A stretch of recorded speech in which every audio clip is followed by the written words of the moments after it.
ایک تو وہ ابحاث ہیں جو فقیہ اور محدثین کے عام ہوتی ہیں. حضرات محدثین کے یہاں بات ہوتی ہے صحابی کی تاریخ پر، حضرات محدثین کے یہاں گفتگو ہوتی ہے عدالت صحابہ پر وغیرہ. پھر ان تعلیمات میں کچھ اختلاف رائے ملتا ہے. مثلاً یہ کہ بعض محدثین کے یہاں صحابہ کی جو مشہور تعلیم ہے کہ ایمان کی حالت میں جس نے نبی صلی اللہ علیہ وسلم کو دیکھا ہو اور ایمان پر ہی وفات ہو وہ صحابی ہے، اس میں بعض محدثین کے یہاں کچھ وقت تک صحبت حاصل کرنے کا کی قید ملتی ہے. کسی کے یہاں 1-2 غزوے، کسی کے یہاں 1-2 سال وغیرہ. اس طرح کی بحثوں سے بغض صحابہ رکھنے والے لوگ ناجائز فائدہ اٹھانے کی کوشش کرتے ہیں.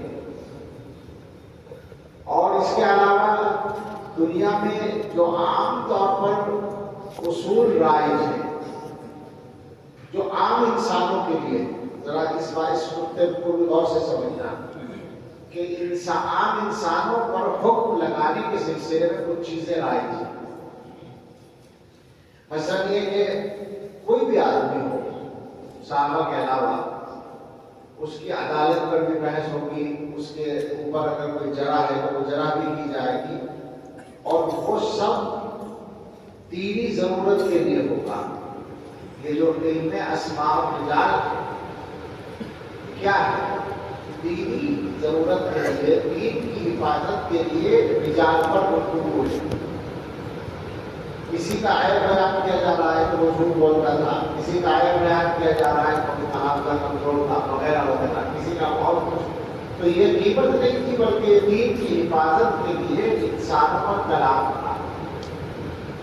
حسب ضرورت وہ کلام آج بھی نقل کیا جا سکتا ہے، لیکن خود عام انسانوں کے سلسلے میں بھی ایک بات شریعت کی طرف سے بالکل واضح ہے کہ دینی ضرورت کے علاوہ اگر آپ کسی کا عیب بیان کرتے ہیں اور وہ واقعتاً اس میں عیب پایا جاتا ہے تو بھی اس کا بیان کرنا بالکل حرام ہے. اس کو کیا کہتے ہیں؟ آپ سمجھے بات کو میں کہنا چاہتا ہوں. ایک تو یہ کہ عام انسانوں کی عدالت پر یا ان کے حقوق پر جو بات ہوتی ہے دینی ضرورت کے لیے، وہ اسماء الرجال کا فرق ہے. باقی تمام صورتیں چاہے وہ مرحومین کے بارے میں ہو یا زندوں کے بارے میں ہو، ان کے عیوب پر، ان کی خامیوں پر، ان کی غلطیوں پر، ان کی برائیوں پر جو گفتگو ہے جو دینی غرض کے لیے نہیں ہے، دینی فائدے کے لیے نہیں ہے، اس کا حکم یہ ہے جو بالکل حرام ہے. انسانوں کی اور خاص طور سے مسلمانوں کی غیبت، آپ ذرا پڑھیں غیبت کا موضوع، مستقل کتابیں ہیں اس پر. حضرت مولانا عبدالرحیم لکھنوی رحمۃ اللہ علیہ کا بہت اچھا رسالہ ہے، اس کو نئے انداز میں بھی شائع کیا گیا ہے غالباً احکام الغیبہ کے نام سے. اصل نام اس کا تھا زجر الشبان والشیبہ عن ارتکاب الغیبہ. اس کے علاوہ پڑھیں، بہت مختصر پڑھنا ہو تو حکیم الامت حضرت نانوی رحمۃ اللہ علیہ کے یہاں بیان القرآن میں ولایت تک باقی کو باقی کی تفسیر پڑھی. اس میں ایک بات مجھے یاد آ گئی، میں کسی اور سیاق میں نقل کیا کرتا، اور وہ یہ کہ وقت اتنی قیمتی چیز ہے. حضرت نانوی رحمۃ اللہ علیہ نے غیبت کی اقسام بیان کی، حرام، جائز اور کہیں اور بھی الگ حکم ہو سکتا ہے. بہت ہی بڑی دینی ضرورت ہے تو وہ واجب بھی ہو سکتی ہے غیبت، اس کو غیبت کہیں گے بھی نہیں. لیکن اسی میں حضرت نے ایک قسم لکھی ہے کافر حربی کی غیبت. وہ کافر بلکہ وہ آدمی جو کافر ہے، مسلمان نہیں ہے اور حربی ہے، آپ کے دار کا رہنے والا نہیں ہے، یعنی اس کے ساتھ آپ کا معاہدہ بھی نہیں ہے، اس کی غیبت. جیسے ہم یہاں بیٹھ کر امریکہ کے لوگوں کی، اسرائیل کے لوگوں کی بات کریں تو حضرت نے فرمایا کہ کافر حربی کی غیبت کرنا فی نفسی جائز ہے مگر بوجہ تضییع وقت کے مکروہ ہے. سمجھ میں آیا؟ وقت اتنی قیمتی چیز ہے. یہ تو میں نے مناسبت سے ذکر کیا.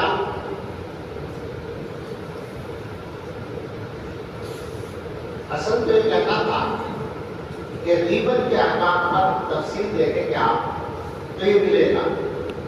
اب اس کے بعد واپس جائیں صحابہ کے بارے میں. تو محدثین نے صحابہ اکرام کے بارے میں بہت کچھ لکھا ہے. عالم علامہ ابن حجر رحمۃ اللہ علیہ نے بہت سارے محدثین کی چیزیں نقل کرنے کے بعد ایک بات کی، اور وہ یہ کہ صحابہ کے بارے میں جو بات ہوتی ہے وہ فقط استیناس کے لیے، لوگوں کو مناسبت پیدا کرنے کے لیے، ورنہ اللہ اور اللہ کے رسول صلی اللہ علیہ وسلم کی طرف سے تعدیل ہونے کے بعد صحابہ کو کسی کی تعدیل کی ضرورت نہیں. اب اور آپ کون پڑھتے ہیں بات کرنے والے؟ اب آپ اس کو پڑھیں گے اس موضوع کو تو جن لوگوں کے دلوں میں بغض صحابہ ہے یا جو بے وقوف ہے، میں نہیں جانتا کہ کوئی ایسا آدمی جو اچھے لوگوں کے درمیان بھی رہا ہو اور پھر وہ بغض صحابہ میں مبتلا ہو جائے. ہو سکتا ہے مبتلا ہو گیا ہو تو یہ اس کی بہت بڑی بدبختی ہے، لیکن اگر بغض صحابہ نہیں ہے تو خالص حماقت ہے اور کم فہمی ہے. میں جہاں بول رہا ہوں تم سمجھ رہے ہو. یہ تازہ جو چند سالوں سے بحث چھڑی ہے ایک بڑے ادارے میں ایک صاحب کی حماقتوں سے شروع ہوئی. تکلف کے بغیر ہے یہ بات. اس موضوع پر کوئی مسالہ نہیں، اس میں کوئی سمجھوتا نہیں. صاحب ہم پیغام دینا چاہتے ہیں یہاں بیٹھ کر ان کو بھی اور ان تمام لوگوں کو جو ان کے سلسلے میں نرم و شرط ہیں کہ یہ اپنی عاقبت کی فکر کریں سارے کے سارے. ہمیں اس میں کوئی تواضع میں رکاوٹ نہیں، ہماری کوئی حیثیت نہیں، مگر اس جگہ بیٹھ کر ذمہ داری کے ساتھ ہم یہ بات کریں. وہ لوگ کیا باتیں کرتے ہیں؟ تاریخی روایات لے کر آتے ہیں، بعضی حدیثیں نقل کرتے ہیں. حدیثوں کا محمل کچھ بھی ہو سکتا ہے، سیاق کچھ بھی ہو سکتا ہے. تمہیں کس نے اجازت دی ہے کہ ان چیزوں کو آپ لوگوں کے سامنے اس طرح بیان کرو جیسے ضروری عقیدے کی چیزوں کو بیان کیا جاتا ہے؟ کوئی حق نہیں، بالکل گفتگو کرنے کا حق نہیں ہے. اور یہ میں نہیں کہتا. عبداللہ ابن مبارک وہ آدمی جو دوسری صدی کا تابع تابعین میں سے امام اعظم کے بھی شاگرد ہے اور اتنے بڑے آدمی ہیں کہ امام بخاری رحمۃ اللہ علیہ بڑے فخر سے ذکر کرتے ہیں کہ میرے والد کو اپنے مبارک سے مصافحہ کرنے کی سعادت حاصل ہوئی. اتنا بڑا آدمی عبداللہ ابن مبارک. وہ عالم بھی ہیں، وہ عابد بھی ہیں، وہ مجاہد بھی ہیں. وہ اتنے بڑے آدمی ہیں اپنے زمانے ہی میں ان کو ایسا سمجھا گیا ہے کہ ان کے ایک پڑوسی نے اپنا گھر بیچنے کا ارادہ کیا. اس پر قرض ہو گیا تھا، قرض ادا کرنے کے لیے گھر بیچنا چاہا. کہاں کا ہے دیکھنے کے لیے اس سے پوچھا کتنے کا دو گے؟ اس نے کہا 2 لاکھ دینا. انہوں نے کہا کہ اس جیسے مکان کی قیمت اس علاقے میں جو موجودہ چل رہی ہے وہ 1 لاکھ ہے. اس نے کہا میں بھی جانتا ہوں 1 لاکھ ہی میرے مکان کی قیمت ہے، مگر 1 لاکھ عبداللہ ابن مبارک کے پڑوس کی قیمت ہے. یہ بات ابن مبارک کو معلوم ہو گئی. انہوں نے بلایا، پوچھا گھر کیوں بیچ رہا ہو؟ پتہ چلا قرض آئے. انہوں نے قرض ادا کر دیا. باقی 1 لاکھ کی قیمت پڑوس. یہ عبداللہ ابن مبارک کے دل سے سوال ہوا اور سوال یہ ہوا ہے کہ عمر ابن عبدالعزیز افضل ہے یا حضرت معاویہ افضل رضی اللہ عنہ؟ آپ جانتے ہیں عمر ابن عبدالعزیز وہ آدمی ہیں جن کے بارے میں ہم نے جتنا سمجھا اور پڑھا آپ کہہ سکتے ہیں کہ وہ افضل التابعین ہیں، وہ افضل البشر بعد الصحابہ والانبیاء ہیں. شاید ظاہر ہے متعین کر کے کہنے کے لیے احتیاطی کرنی پڑے گی، لیکن جو کارنامے ہیں، جو زندگی ہے وہ بس اتنا ہے کہ ان کو جمال نبوت کی زیارت کا موقع نہیں ملا ہے، ورنہ وہ صحابہ مسنہ ہے، بالکل نمونہ۔ اور ادھر حضرت معاویہ رضی اللہ تعالیٰ عنہ کی شخصیت تنازع ہے لوگوں کی نظر میں، اس لیے سوال کرنے والے نے پوچھا ہے کہ عمر بن عبدالعزیز افضل ہے یا حضرت معاویہ رضی اللہ عنہ افضل ہے؟ تو ابن مبارک نے جواب دیا کہ حضرت معاویہ نے رسول اللہ صلی اللہ علیہ وسلم کے ساتھ جو جہاد میں حصہ لیا اور اس جہاد کے دوران جس گھوڑے پر معاویہ سوار تھے اس گھوڑے کی ناک میں جو گرد و غبار گیا وہ گرد و غبار عمر بن عبدالعزیز سے افضل ہے۔ کیا مطلب اس کا مطلب یہ ہے کہ صحابہ کے مقام کے بارے میں بات کرنے کی گنجائش نہیں ہے، سوال کرنے کا موقع نہیں ہے۔ آپ سنیں، پہلی صدی میں طے کر دیا گیا کہ صحابہ کا مقام کیا ہے، اس پر گفتگو نہیں ہوگی۔ امام مالک رحمۃ اللہ علیہ وہ ابن مبارک سے بھی بہت بڑے آدمی، امام مالک تو یہ فرماتے ہیں کہ محمد رسول اللہ والذین معه اشد، آیت پڑھ رہا ہوں، والذین معه اشداء علی الکفار رحماء بینہم تراہم رکعا سجدا یبتغون فضلا من اللہ ورضوانا سیماہم فی وجوہہم من اثر السجود ذلک مثلهم فی التوراۃ ومثلهم فی الانجیل کزرع اخرج شطأه فآزره فاستغلظ فاستوى على سوقه يعجب الزراع لیغیظ بہ الکفار۔ ترجمہ نہیں کروں گا، لمبا نہیں ہے۔ یعجب الزراع لیغیظ بہ الکفار، صحابہ کے بارے میں ہے یہ آیت۔ وہ فرماتے ہیں جس آدمی کے دل میں صحابہ کے سلسلے میں غیظ ہو وہ کفار ہے۔ اس آیت سے استدلال یغیظ بہ الکفار، حضرات صحابہ کے سلسلے میں دلوں کے اندر ادنا سا میل رکھنا بھی اپنی عاقبت کو خراب کرنا ہے۔ اور یہ چیلنج ہے، یہ دعویٰ ہے کہ واقعتاً اگر دل میں بغض صحابہ ہے تو صورت بھی بگڑتی ہے، صورت کی رونق بھی ختم ہو جاتی ہے۔ اس کا مشاہدہ چاہے نہ صحابہ کا مقام پر گفتگو، صحابہ کے مقام پر جھگڑا کرنے کا مطلب ہے کہ آپ دین کو غیر معتبر بنا۔ شیعہ مذہب نے کیا کیا؟ چونکہ شیعیت ایک مذہب ہے اسلام سے ہٹ کر، اسی لیے تو صحابہ کی امت جراحی ہو گئی، صحابہ کیا کیا؟ تم کہتے ہیں کہ صاحب شیعوں کے بارے میں بات نہ کریں، اس کا مطلب یہ ہے کہ جو لوگ یہ کہتے ہوں کہ حضرت محمد صلی اللہ علیہ وسلم کی تربیت یافتہ 1 لاکھ سے زیادہ صحبت یافتہ اور خاص تربیت یافتہ بھی ہزاروں ہیں، ان میں سے صرف 5 آدمی ایمان پر قائم رہے تھے، باقی مرتد ہو گئے تھے، ایسے لوگوں کے بارے میں بات نہ کریں۔ شیعہ باقاعدہ لکھا ہوا، علی، ابوذر، مقداد، سلمان، عمار، یہ 5 آدمی ایمان پر باقی رہ گئے تھے، باقی سب مرتد۔ نعوذ باللہ، یعنی حضرت محمد صلی اللہ علیہ وسلم سب سے ناکام نبی ہے، نعوذ باللہ۔ بات کہاں پہنچتی ہے؟ یہ باتیں ایسی نہیں ہیں جوش میں نہیں جانے، یہ تو لہجہ تکلیف میں خراب ہوتا ہے، سخت ہوتا ہے، لیکن استدلال ہے، اور یہ استدلال سب کو تسلیم ہو سکتا ہے۔ اللہ تعالیٰ فرماتے ہیں کما ارسلنا فیکم رسولا منکم یتلو علیکم آیاتنا ویزکیکم۔ ان کا مخاطب اولی کون ہے؟ سیدھا مصداق کون ہے؟ صحابہ ہیں۔ اللہ کے پیغمبر صلی اللہ علیہ وسلم کی ذمہ داری بتائی جا رہی ہے، یتلو علیکم آیاتنا ویزکیکم ویعلمکم الکتاب والحکمہ۔ کوئی کہہ سکتا ہے کہ پیغمبر علیہ السلام نے، حضور صلی اللہ علیہ وسلم نے ان چاروں ذمہ داریوں میں سے کوئی ذمہ داری پوری کرنے میں کوئی کمی کی ہو۔ کوئی کہے گا کہ ایمان بچے گا اس کا، ایمان تو خطرے میں پڑ جائے گا۔ کوئی کہے یتلو علیکم آیاتنا کی ذمہ داری پوری نہیں کی، نعوذ باللہ، ایمان گیا۔ اب اگر صحابہ کے بارے میں تم باتیں بناتے ہو، اس کا مطلب یہ ہے کہ یزکیکم کی ذمہ داری پوری نہیں ہوئی۔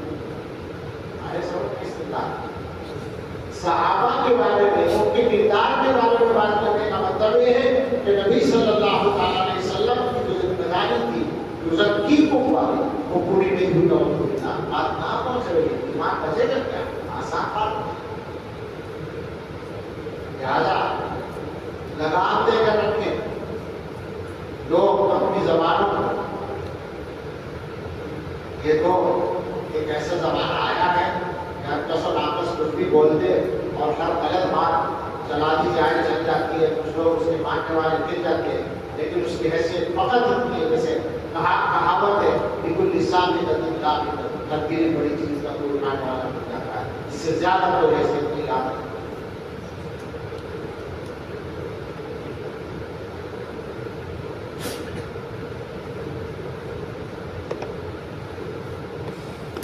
ماہر القادری مرحوم کے الفاظ یاد ہے۔ ماہر القادری جماعت اسلامی سے تعلق رکھتے ہیں اور جماعت اسلامی کے بانی سے اس موضوع پر 5 غلطیاں اور فوش غلطیاں ہوئی ہیں، پکی بات ہے، ان سے غلطیاں ہوئی ہیں، صحابہ کے موضوع پر قطعی غلطیاں ہوئی ہیں، اور اسی کی وجہ سے جماعت اسلامی کے بہت سے لوگوں کی سوچ اس معاملے میں درست نہیں ہوتی۔ ان سب کو اصلاح کی ضرورت ہے، لیکن ان میں جو سمجھدار لوگ ہیں وہ صحیح بات جانتے بھی ہیں، مانتے بھی ہیں، کہتے بھی ہیں۔ ماہر القادری نے طالب العاشقی کی کتابوں پر تقریر کی، اس میں انہوں نے یہ الفاظ لکھے کہ صحابہ کے بارے میں دلوں کے اندر ادنا سا میل رکھنا دلوں کو نہیں صورتوں کو بھی پسند کر دیتا ہے۔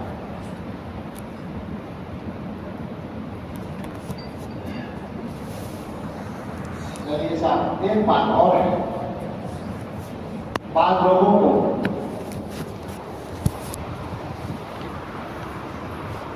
موقع ملتا ہے بات کرتے ہوئے کہ صاحب اہل بیت کی حق تلفی ہو رہی ہے، صحابہ کے بارے میں بات ہو رہی ہے، حضرت معاویہ کو ترجیح دی جا رہی، فلاں ہو رہا ہے، فلاں ہو رہا ہے، تو یہ بات بھی سمجھ لیا۔ حضرات صحابہ کے بارے میں گفتگو زیادہ اس لیے ہوئی کہ صحابہ کے موضوع کو مختلف بھی بنایا گیا پہلے حضرت عثمان غنی رضی اللہ تعالیٰ عنہ کے زمانے سے دین کی بنیاد کو کمزور کرنے کے لیے۔ اہل بیت کا مسئلہ تو اختلافی ہے ہی نہیں، اہل بیت کے مسئلے میں تو کوئی اختلاف نہیں ہے۔ اہل بیت جو ہیں ان میں جو صحابہ ہیں اہل بیت میں، جیسے حضرت علی رضی اللہ تعالیٰ عنہ ہیں، حضرت حسن رضی اللہ عنہ ہیں، حضرت حسین رضی اللہ عنہ ہیں، وہ صحابی ہونے کے ساتھ ساتھ اہل بیت ہیں، تو وہ تو ہمارے سر کا تاج پہلے ہی ہے، اور ان کی اولادوں کے سلسلے میں بھی ان کی بھرپور فضیلت کا ہم عقیدہ رکھتے ہیں اور یہ یقین رکھتے ہیں، یہ ایمان رکھتے ہیں کہ ان کے بارے میں کوئی بات جو انہوں نے صحابہ کے بارے میں کہی ادنا سا میل دل میں رکھنا نہیں، دل میں آ بھی جائے تو ہمارا ایمان خطرے میں پڑ جائے گا، ہمارا تو ایمان ہی سلامت رہتا ہے۔ اللہم صلی علی محمد وعلی آل محمد۔ تو اہل بیت کے بارے میں خدا نہ خواستہ کوئی کمزوری نہیں ہے، یہ الگ بات ہے کہ جتنا ذکر ہونا چاہیے کبھی کبھی اتنا نہیں ہو پاتا، ہونا چاہیے زیادہ سے زیادہ ہونا چاہیے، مگر یہ سمجھنا کہ ہمارے یہاں اس معاملے میں کوئی کمزوری بالکل نہیں۔ 20ویں صدی میں شیعیت کے رد میں سب سے زیادہ کام جس آدمی نے کیا امام اہل سنت حضرت مولانا عبدالشکور دہلوی رحمۃ اللہ نے شیعیت کے رد میں بے بنا کام ہے۔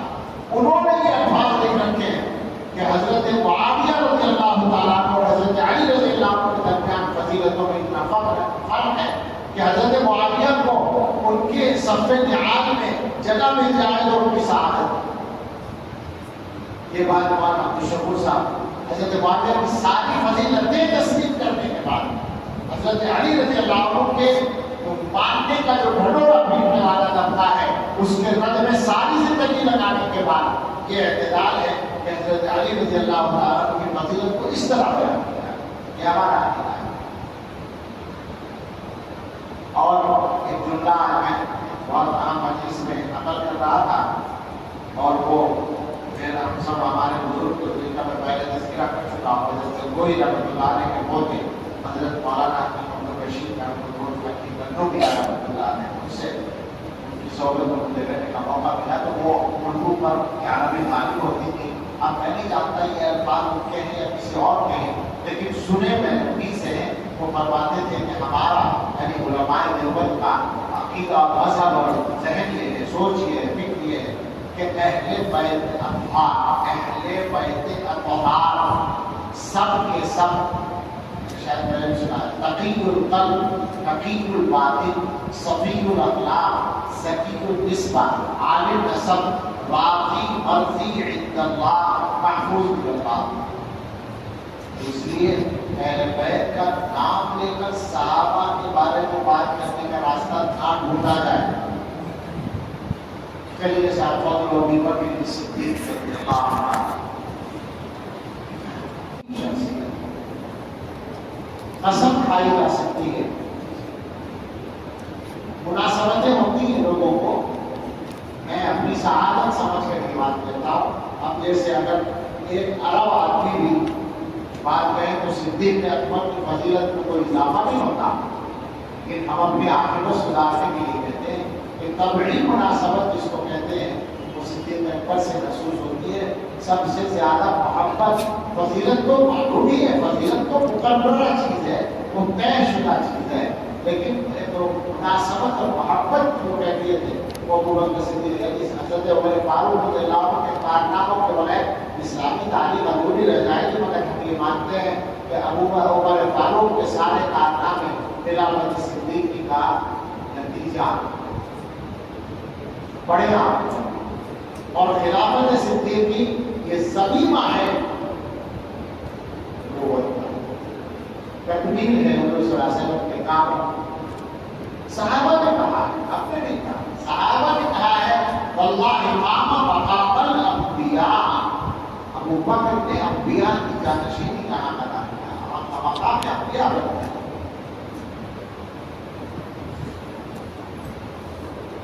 علامہ اقبال کی غزل ہے، وہ جو غزوہ تبوک کے موقع پر حضرت عمر رضی اللہ عنہ آدھا مال لے آئے تھے اور سمجھ رہے تھے کہ آج میں بڑھ جاؤں گا.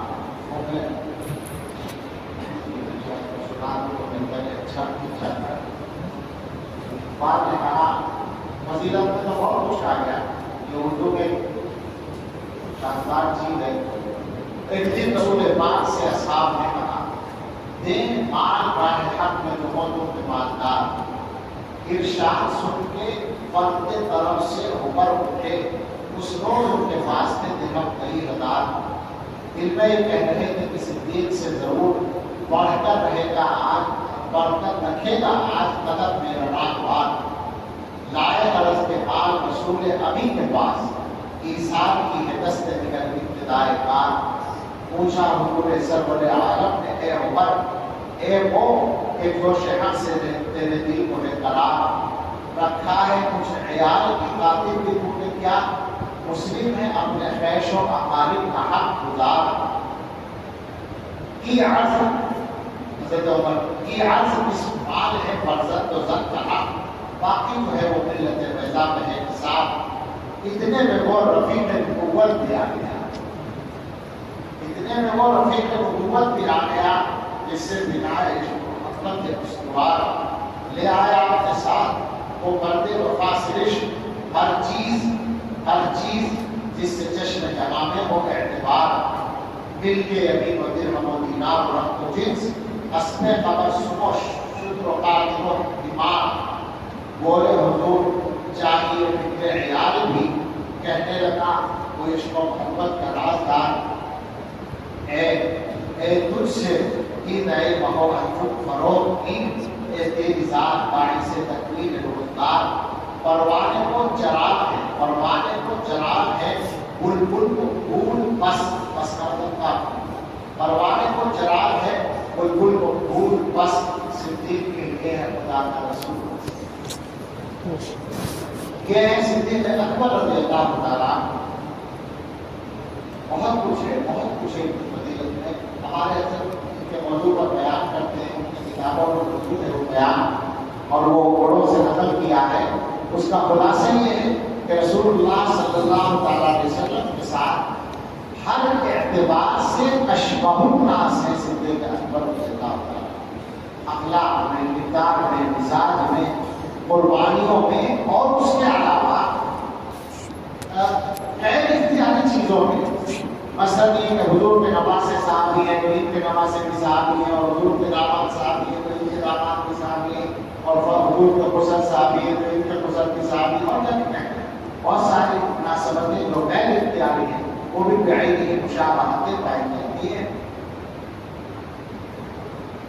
زمانے ابتدائی اسلام میں 40,000 درہم خرچ کیے، یعنی ساری پوچھے خرچ کیے۔ یہ غزوہ تبوک کا موقع پہلا موقع نہیں تھا خرچ کرنے کا۔ زمانے ابتدائی اسلام میں کبھی غلاموں کو آزاد کر رہے ہیں، وہ غلام تو مسلمان ہو گئے، جن میں بلال حبشی بھی ہیں، جن میں عامر بن فہیرہ بھی ہیں، اور بھی ہیں 7 غلام طالب اس طرح کے جن کو خرید کے آزاد کیا ہے اسلام لانے کی وجہ سے، اور ویسے بھی حضور کی مرضی پر قربانی دیتے رہے۔ 40,000 درہم خرچ کیے اس زمانے۔ ہمارے حضرت بیان کرتے ہوئے کہتے ہیں کہ ایسا لگتا ہے کہ وہ جو ایک خاص نسبت حاصل تھی رسول اللہ صلی اللہ علیہ وسلم سے، اور آن کے اندر ساتھ رہ کر وہ کیفیت اپنے عروج کو پہنچ گئی۔ آن میں جو حضور کے ساتھ احسان یسنین ثم اللہ اذ یقول لصاحبہ لا تحزن ان اللہ معنا، معنا کہا ہے، دونوں ایک ساتھ ہیں، اللہ ہمارے ساتھ ہے۔ حضرت موسیٰ علیہ السلام نے اپنی قوم سے یہ نہیں کہا کہ ان ربی معنا، ان معی ربی، میرے ساتھ میرا رب ہے، قوم کے ساتھ نہیں کہا، یہاں معنا فرمایا۔ تو یہ تو معیت اور یہ جو خاص قسمت حاصل ہے، شاید اس کی برکت یہ تھی کہ دیکھنے میں بھی اشتباہ ہونے لگا تھا، خاص طور سے ہجرت ہی کے وقت میں ہوا ہے۔ آپ نے پڑھا ہوگا کہ مدینہ طیبہ جب پہنچنے والے تھے تو استقبال کی جو ضرورت آئے تھے وہ پہچان کی رہے تھے، وہ پوچھ رہے تھے کہ حضور کون سے ہیں، تو ابوبکر صدیق رضی اللہ تعالیٰ عنہ نے پہچان کرنے کو یہ کیا کہ چادر سے حضور کے اوپر سایہ کر دیا تاکہ پتہ چل جائے کہ خالق کون ہے، مخلوق کون ہے۔ کیا مطلب ہے اس کا؟ اس کا مطلب یہ ہے کہ ایسی شباہت، ایسا رنگ پڑ گیا تھا حضور کا کہ پہچاننے والوں کو پہچاننا دشوار ہو رہا تھا۔ اور میں تو بہت کچھ پڑھو، ان سب موضوعات پر پڑھو، میں تم سے تاکید سے کہتا ہوں اگر تم فاضل دیوبند ہو تو صحابہ کے موضوع پر کئی کتابیں پڑھو، اور صدیق اکبر، فاروق اعظم، عثمان غنی، علی مرتضیٰ کی الگ الگ زبانیں پوری کم سے کم ایک زبانیں ضرور پڑھو۔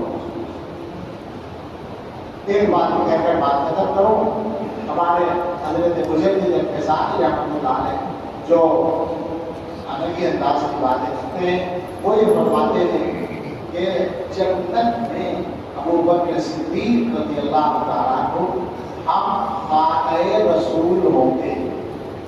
ہم خانہ قریب نہیں کہہ رہے، پڑوس نہیں کہہ رہے، اسی گھر میں ہوں گے، نیچے یہ ہوں گے، اوپر اوپر ہوں گے، ہم خانہ رسول ہوں گے۔ کا یہ درجہ جنت میں بھی کو حاصل کریں۔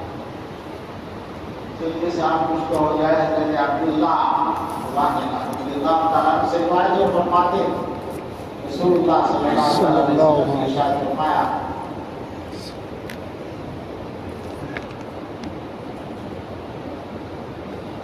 سبب تو عبادت کے اعتبار سے نہ ہوگا، لیکن اگر عام لوگوں کے دل میں حضرات صحابہ کی محبت کچھ تازہ ہوئی ہو تو صرف سبب ہی نہیں بلکہ تو سعادت کی کافی ہے۔ فرماتے ہیں حضور علیہ الصلوۃ والسلام، الا انی ابرأ لکل خلیل من کل، خبردار میں ہر دوست سے براءت کا اظہار کرتا ہوں اس کے کل سے، یعنی اگر کوئی یہ سمجھتا ہو کہ میں اس کا خلیل ہوں، خلیل اس کو کہتے ہیں جس کی محبت دل کی گہرائی میں اور گویا اس درجے میں کسی اور کی محبت نہ ہو۔ ایسا ہوتا ہے نا بعض مرتبہ انسانوں میں بھی، بعض مرتبہ کوئی کسی کی محبت ایسی ہوتی ہے دل کہتا ہے، ضروری نہیں ہے کہ وہ وہی محبت ہو بیوقوف والی ہو، جو دماغی بیماریوں میں سے بیماری ہے۔ کہتے ہیں جس کو عشق خلل ہے دماغ کا، غالب میں کہہ رکھا ہے، وہ جو اس کو فرماتے ہیں کہ میں ہر خلیل کی قلت سے براءت کا اظہار کرتا ہوں، وَلَوْ كُنْتُ مُتَّخِذًا خَلِيلًا، اور اگر میں کسی کو قریب بنانے والا ہوتا تو لتخذت ابا بکر، میں ابو بکر کو قریب بناتا، یعنی گویا نمبر ایک پر ابو بکر تھے. ان صاحبکم خلیل اللہ، پھر بتایا کہ تمہارا جو صاحب ہے میں اللہ کا خلیل ہوں، لہذا اور کسی کی خلت کی گنجائش نہیں. مانا وکیل امام وکیل اس کی تفسیر کر کے فرمایا مراد لے رہے تھے اپنی ذات صاحب. جی قال حدثنا ابو بكر بن ابي شيبه وعن بن محمد قال حدثنا ابو معاويه قال حدثني الاعمش عن ابي صالح عن ابي هريره رضي الله تعالى عنه انه قال قال رسول الله صلى الله عليه وسلم ما نفعني ما قد ما نفعني ما له ابي بكر. قال فبكى ابو بكر وقال يا رسول الله هل انا ومالي الا لك يا رسول الله. دو جگہ ہے رسول اللہ آنا کے بعد بھی رسول اللہ. جی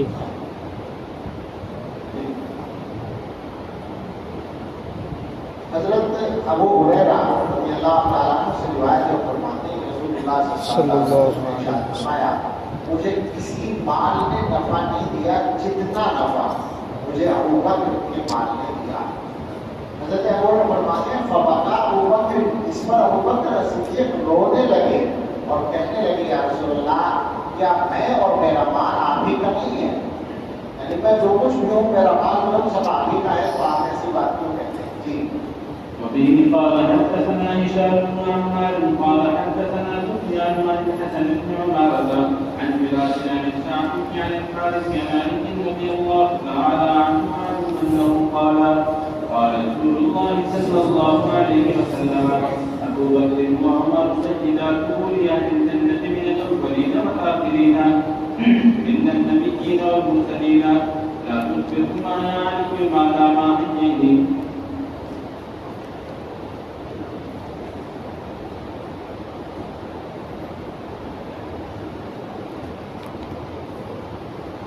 علی رضی اللہ عنہ سے روایت ہے، فرماتے ہیں کہ رسول اللہ صلی اللہ علیہ وسلم نے فرمایا ابو بکر و عمر اہل جنت کے اندھیروں پر لوگوں کے سردار قبول کی.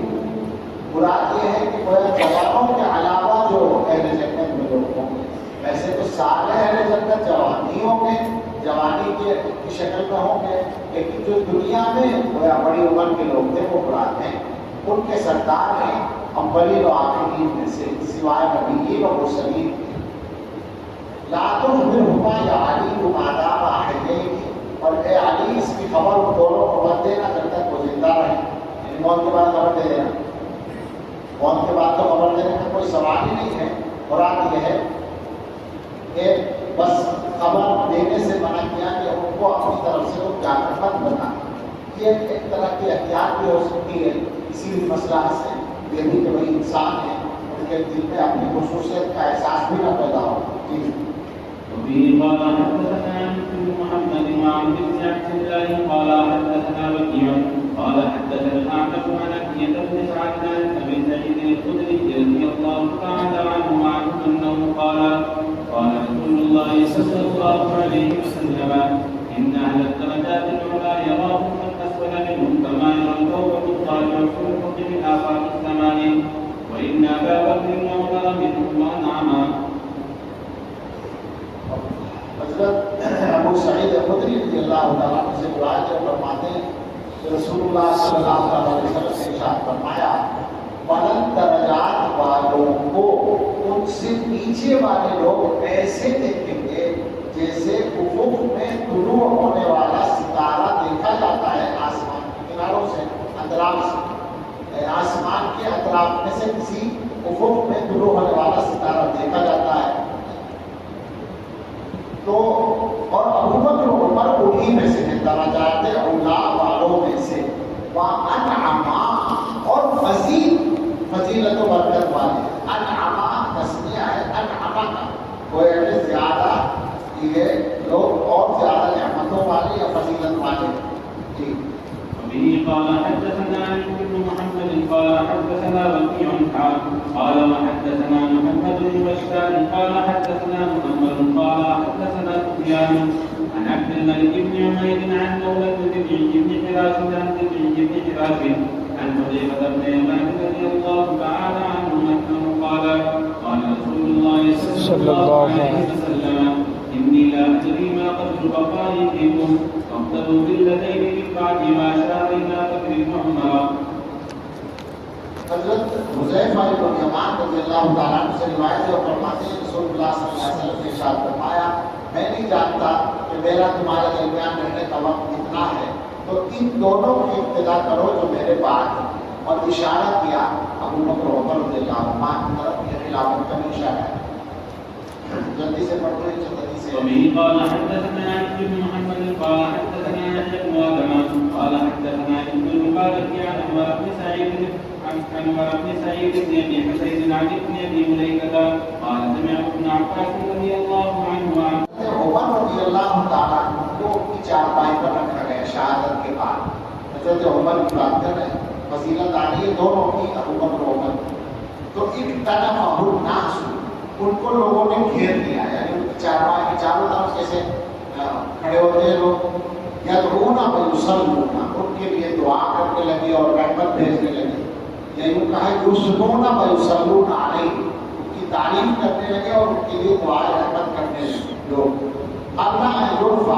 اس سے پہلے کہ جنازہ اٹھایا جائے وَأَنَا فِيهِ اور میں بھی ان میں تھا. ابن عباس فرماتے ہیں کہ وہی تھا فَلَمْ يَرُعْنِي إِلَّا رَجُلٌ قَدْ زَعَمَنِي وَأَخَذَ بِمَنْكِبِي تو مجھے نہیں ڈرایا مگر ایک صاحب نے جنہوں نے مجھے ہٹایا اور میرا کانٹا پکڑا.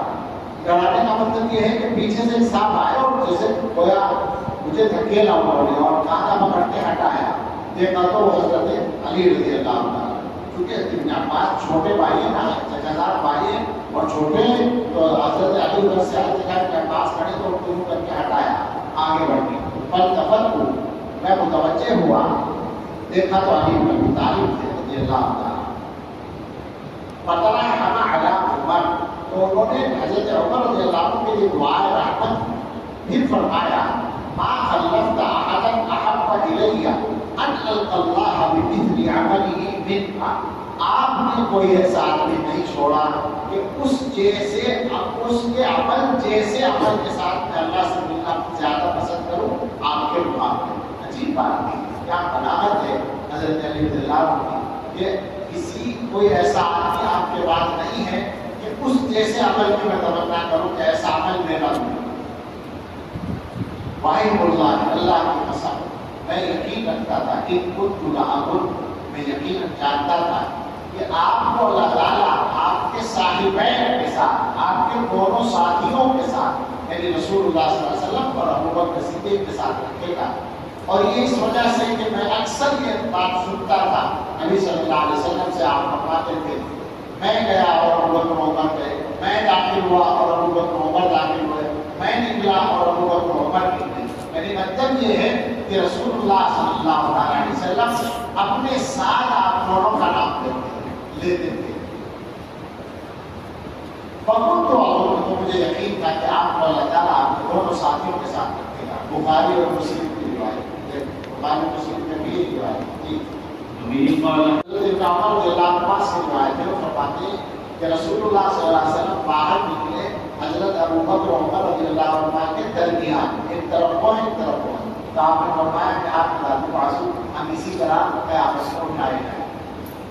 حدثنا احمد بن عبد الرحمن بن الحسن المروزي قال حدثنا معتمر بن سليمان عن حميد عن انس رضي الله تعالى عنه انه قال قيل يا رسول الله اي الناس احب اليك قالت عائشه قيل من الرجال قال عائشه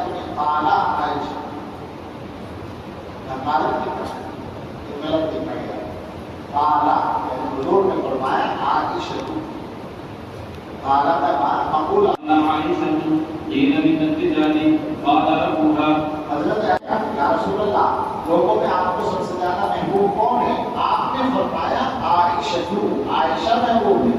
یہ قالت عائشہ تو نہیں, قال رسول اللہ صلی اللہ علیہ وسلم احب الناس عائشہ. تو پوچھا گیا مردوں میں سے کون ہے؟ فرمایا آپ کے باپ, عائشہ کے باپ